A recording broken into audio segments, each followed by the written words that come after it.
For something to grasp our attention nowadays, it has to have something extra, especially if it is a romance movie. Something like a deadly disease, infidelity, or a shocking ending where one of the main characters dies.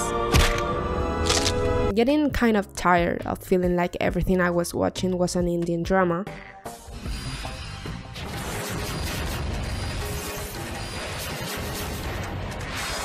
I really enjoyed Heartstopper, the new TV show that Netflix released. It felt really refreshing. During the entire show, there were instances where I was like, oh no, please don't do that, expecting the usual misunderstanding that could get easily solved in a 2-minute conversation. But no, they didn't do the usual, oh, he saw them kissing from far away and went away just at the second the main character pushed their ex back with disgust clearly showing in his face. They gave the possibility and then did something else, and that kind of shocked me because I was ready to mock the scene from being predictable, but I had to shut my mouth. So I really liked that, and it made me think I want that, but with lesbians.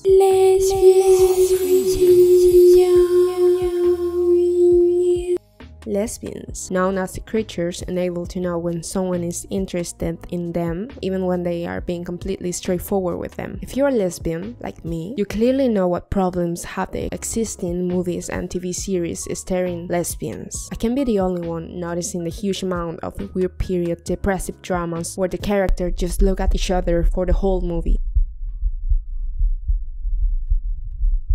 And then something really tragic happens. Or the whole movie is just plain depressing. Like, we have a stereotype that one of the lesbians always dies. That must say something. Yes, very sad. Anyway. It's too much to ask for a happy and normal romance where no one dies, or something not involving leaving their partner suffering and in agony. How it is possible that one of the less toxic lesbian movies that I have watched is one where the girls wear this? Why lesbians are always like the evil twin that is hiding in the basement? Like, our brothers, the gays, made it. They got really good movies and TV shows recently with actually good dialogues, and we are still settling for being like a secondary character in a random series that appears for 2 seconds, like Miley Cyrus on High School Musical 2. I saw her! Love, Simon, it's really good. Call Me By Your Name, it's incredibly good, even though it doesn't fit in the happy category. And now, Heartstopper, it's really nice. Heartstopper, it's the perfect example that we don't need over-the-top drama to get something the audience will enjoy. What's the need to have a random man that no one really cares about and is really poorly written, and that for some reason the protagonist is kind of attracted to? So I am confusion. Just to do a toxic love triangle. Why? Nick and Charlie proved that normal situations are still interesting. The scene where Nick is watching Pirates of the Caribbean and it's having a bee panic attack, it's really relatable. Even I had bisexual struggles watching that movie. I'm at the stage of my life where I want to see successful romance movies. I want to have the 2000 phase of romantic movies that always ended with a happy ending. I'm done watching other people struggle. I understand it's important, but we already got the message that being a lesbian in 1920 was really depressing. Please, give us something happy to celebrate that is not so much of a struggle nowadays. I want warm feelings. I want a lesbian Twilight. Get that adding a zombie apocalypse or deadly disease adds a little bit of a spicy to make romance a little bit more exciting. It's okay to use normal day-to-day problems too, like realizing you are a bit gay, realize that people are still a bit shit sometimes and give their awful opinion even when no one asks them to, having low self-esteem like any decent member of the community, and maybe thinking you don't deserve better, or just being a little bit jealous and sad when your friends are growing apart. I love the fact that even though Nick was really stressed discovering his sexuality, he never treated Charlie like shit, because he's a decent human being. Like, it's so common for characters in movies to do things that no one will never do to a loved one, and then they are like, sorry, I guess I was having a hard time. No. Being a decent human being need to be first. You don't treat others like shit just because you're stressed. If you do that, there's more you need to figure out besides your sexuality.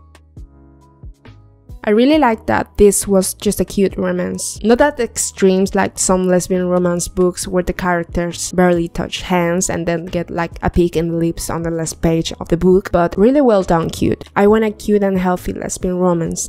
Netflix, please. How many more souls do I need to sacrifice? It's not like I have something against overly sexual movies, but I really like when movies are like really aesthetic about dirty stuff and don't attack us with unwanted titties in our faces. So I really like that the was not the main focus in Heartstopper, even though they could, because Nick and Charlie are like 15 and you know, hormones. Following with the list of things that Netflix need to hear to make our next lesbian movie or TV show, Heartstopper had the perfect length. I really hate when series extend too much and just to keep things rolling, have to kill like 4 of the secondary characters and add like 2 almost cheating situations. I know it's mostly the fault of the business people trying to get more money from it, but I appreciate that Heartstopper didn't do that. I'm really tired of directors thinking women can't be more than a friend to each other.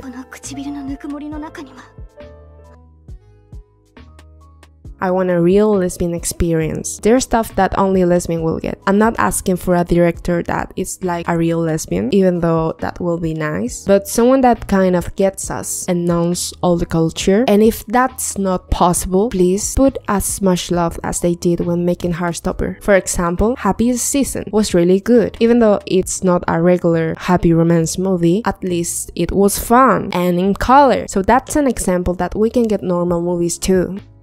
Okay, that will be all, my fellow lesbians and others. Please give a like to give me some dopamine, and you are free to cry because we don't have good Netflix series or movies in the comments below. Take care, bye bye.